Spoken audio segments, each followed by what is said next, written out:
আসসালামু আলাইকুম। আশা করি সবাই ভালো আছেন। তো আজকে যখন ভিডিওটি করছি, আজকে হচ্ছে আপনার জুলাইয়ের 21 তারিখ সকাল 7:42 বাজে। তো এই টাইমটা এখানে রেকর্ড করে রাখার উদ্দেশ্য হচ্ছে যে বর্তমান আমি যখন ভিডিওটা করছি এই সময়টা বর্তমানে হচ্ছে কারফিউ চলছে সারা বাংলাদেশে। পাশাপাশি হচ্ছে আমাদের সারা দেশে নেট কানেকশন অফ আছে। তো এমন পরিস্থিতিতে আসলে আমাদের অনেকের অনেক রকম চিন্তা ভাবনা চলছে মনের ভিতরে। অনেকের হয়তোবা কাজ একেবারেই নাই, অনেকেই বসে আছেন। তো কে কিভাবে সময় কাটছেন বা কার সময় কিভাবে কাটছে সেটা তো এখন নেট আসার পরে আমরা জানতে পারবো, এবং আপনারা হয়তোবা নেট আসার পরে আমার ভিডিওটা দেখছেন।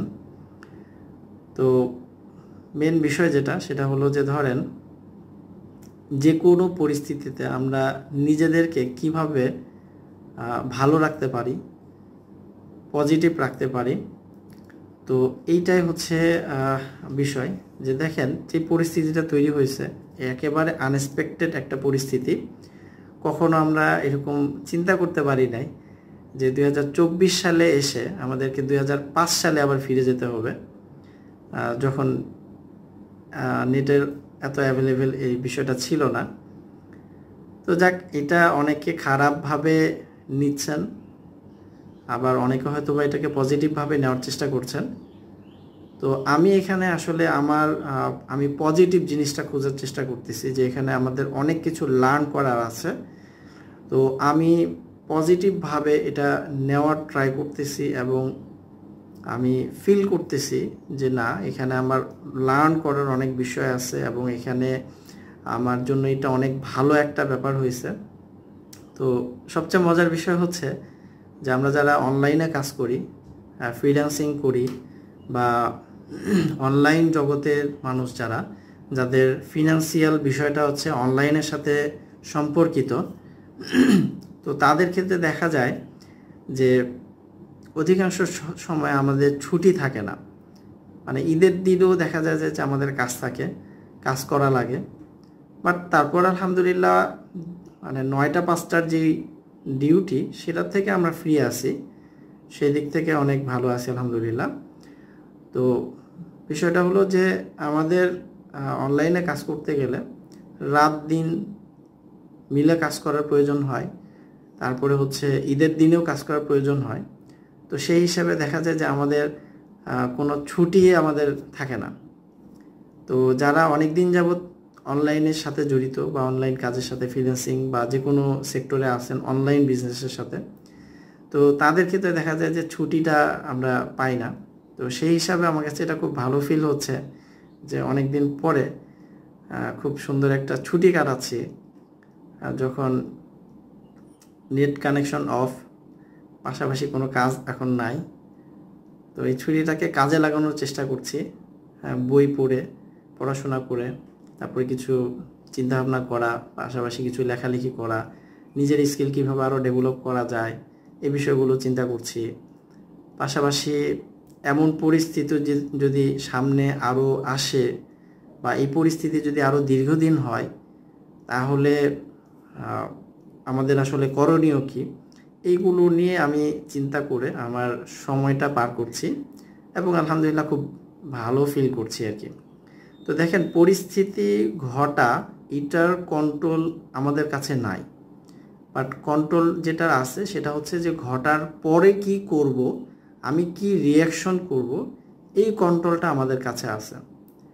তো একটা ঘটনা ঘটার ধরেন এটা 10%, আর ঘটনা ঘটার পরের রিয়াকশনটা 90%।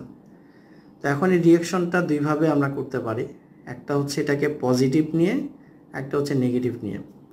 তো নেগেটিভভাবে যদি এটা আমরা নেই, তাহলে দেখা যাবে যে আরও যত নেগেটিভ বিষয় আছে এগুলো আমাদের সামনে আসতে থাকবে। বাট যদি এটাকে পজিটিভভাবে নেই, তাহলে এই যে পরিস্থিতি যেটা তৈরি হয়েছে, এই পরিস্থিতির মধ্যে অনেক ভালো কিছু আছে প্রত্যেকের জন্যই আমার বিশ্বাস। তো এই ভালো জিনিসগুলো তখন আমরা ফিল করতে পারবো, আমরা চিন্তা করতে পারবো। তো এই হচ্ছে বিষয়।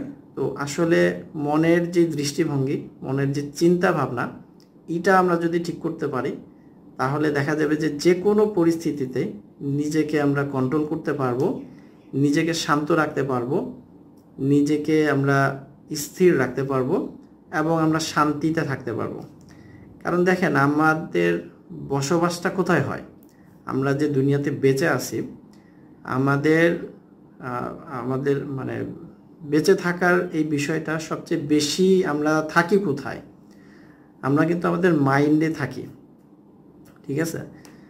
ও আমাদের আশেপাশের পরিবেশে যাই হোক না কেন, আমি যদি আমার মাইন্ডটাকে কন্ট্রোল করতে পারি, আমার মাইন্ডটাকে যদি আমি ঠিক জায়গায় রাখতে পারি, তাহলে পরিবেশে যাই হোক না কেন সেটার সাথে কিন্তু আমার ভিতরের যে ফিলটা, এটাতে কোনো ইমপ্যাক্ট পড়বে না, এটার উপরে কোনো ইফেক্ট পড়বে না। বাট যদি আমি নিজের কন্ট্রোলটা আমার কাছে না থাকে, তাহলে বাইরের পরিবেশের সাথে আমিও কিন্তু হারিয়ে যাব, আমার কন্ট্রোলটাও আমার হাতছাড়া হয়ে যাবে। তো এই জন্য নিজেকে সবসময় মোটিভেটেড রাখা বা নিজের কন্ট্রোলটা নিজে রাখা, নিজেকে সবসময় পজিটিভ ভাবা বা পজিটিভ বিষয়গুলো নিজের ভিতরে সবসময় চিন্তা করা, এটা আসলে আমাদের সবারই দরকার। তো এটা একটা ব্যাখ্যা দিই বা একটা উদাহরণ দিই। যেমন ধরেন আলুটাকে যখন ঠান্ডা পরিস্থিতিতে রাখা হয়, যেমন ধরেন ঠান্ডা পানিতে যদি রাখা হয়, আলু ঠান্ডায় মানে আপনার শক্তই থাকবে, আলুর যে পরিবর্তন কোনো কিছুই হবে না। কিন্তু আলুটাকে যখন গরম পানির ভিতরে তাকে রাখা হচ্ছে, একটা খারাপ সিচুয়েশনের মধ্যে তাকে যখন দেওয়া হচ্ছে, তখন সে কিন্তু তার আর শক্তিটা ধরে রাখতে পারছে না, সে দুর্বল হয়ে যাচ্ছে, নরম হয়ে যাচ্ছে। তো তার মানে ওই সিচুয়েশনের সাথে আলুর পরিবর্তন হয়ে গেছে। আরেক দিকে যদি চিন্তা করি আমরা চিনির কথা, চিনিটাকে আমরা যখন ঠান্ডা পানিতে রাখছি অথবা গরম পানিতে রাখছি, চিনি কি করতেছে? ওই পুরো পানিটাকেই চেঞ্জ করে দিচ্ছে, ঠিক আছে? তো এখন আপনার চিন্তা ভাবনা এটা যদি আপনি ঠিক করতে পারেন, তাহলে পরিবেশ পরিস্থিতি যাই হোক না কেন আপনি কিন্তু ঠিক থাকবেন, আপনি ভালো থাকবেন, আপনি ভালো ফিল করতে পারবেন, আপনি শান্তিতে থাকতে পারবেন, আপনি স্থির থাকতে পারবেন। তো এটাই আমাদের আসলে সবার হওয়া উচিত বা সবার করা উচিত, যে কোনো পরিস্থিতিতে যেন আমরা সবাই ভালো থাকতে পারি। এটাই আমাদের সবার জন্য দরকার, প্রয়োজনীয় একটা বিষয়। কারণ পরিস্থিতির সাথে আমি যদি নিজেকে একদম মিলায় ফেলি বা ভুলায় ফেলি, তাহলে আমরাও খারাপ ফিল করব বা পরিস্থিতির সাথে দেখা যাবে যে আমাদের পরিবর্তনটা হয়, আমাদের ফিলিংসটা কিন্তু চেঞ্জ হয়ে যাবে। তো ফিলিংসটা আমাদের কন্ট্রোলে রাখতে চাইলে আমাদের চিন্তা ভাবনাকে আমাদের কন্ট্রোল করতে হবে।